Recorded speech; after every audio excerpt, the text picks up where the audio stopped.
Grabe inita mga boss, di matabang. Mao nga tago-tago sa tadiri aring ilaw man kasagingan. Ari ta maghimo og yaw-yaw-yaw ta. Bitaw mga boss, katong mga gasugod-sugod og vlog ha, haunaa jud ninyo kung kusnada jud mo, kung dili lang inyo taging-taging kay kung kana inuha sinasinar na taging-taging ra na. Ili kabot og 3 ka buwan, 5 ka buwan wa na, surrender na mo.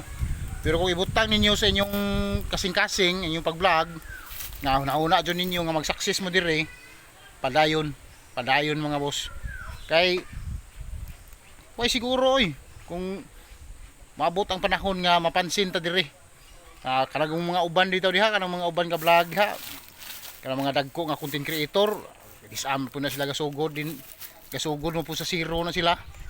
Mao nga, kita dire, nga ato lang yung buhaton, nga consistent gud ta sa pag-upload, bahala ko dili nindot ng atong mga content, bahala ko igor ta diri nga yaw. Ang importante naara tay upload kada adlaw.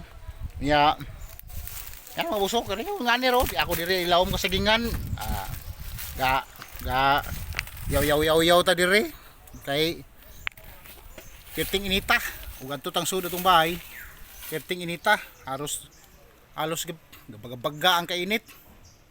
Mao to mga boss, mao to akong tips ninyo. Kung gusto jud mo magpadayon, padayon lang jud. Pero kini mga boss, daghan jud kag ma-experience dire nga dili maayo.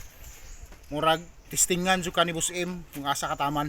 Testingan ang kung asa jud ka kuan determinasyon nimo. Testingan kung asa taman ang determinasyon nimo, ang sipag at tiyaga nimo.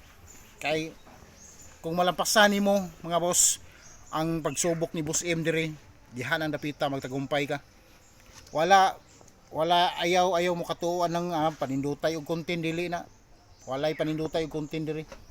Si Boss M Rojoy ang mantigo ana ang atong content. Tan-aw niya nga nindot ang imong performance, consistent ka kanunay.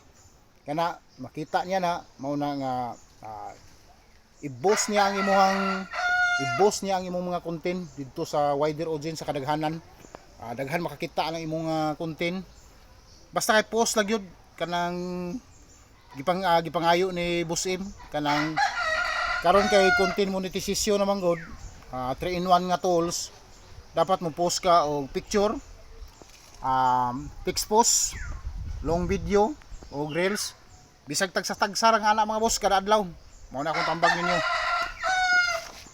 Maabot ang higayon, matingal lang ta nga mao na dito ang adlaw.